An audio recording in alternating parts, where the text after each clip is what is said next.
Hey y'all, it's Saturday. I'm feeling a little lazy, so let's quilt something. So I never considered myself a quilter, but once I got my Bernina L860 serger, it did make it easy. So I set my serger to a 1/4 inch seam allowance using the seam guide on the side to help make sure that I'm getting a nice straight stitch as I'm going by. And I use a 4-thread overlock. As you can see, I'm setting it up here.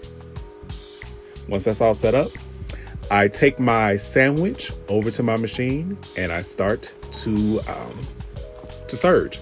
And now this is a quilt as you go, so it's all kind of taken care of together, which makes it really easy and a great beginner project, just especially if you're learning your machine.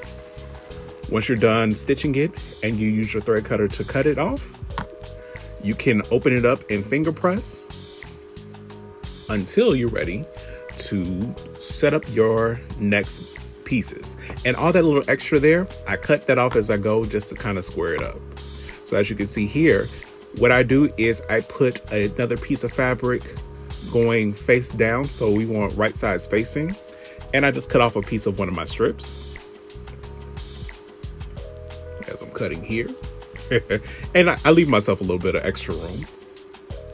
Then I take my strip of batting, put that on top and cut that off as well. Then I take that and flip it over to fit my next piece. And we just keep on going from here, basically making the strips longer as I go along. And I'm doing this where it's the same on both sides, but you can reverse it. Now that I have my first kind of block started, I will continue to go out using my rainbow strips as well as my black ones. We'll see what we end up with.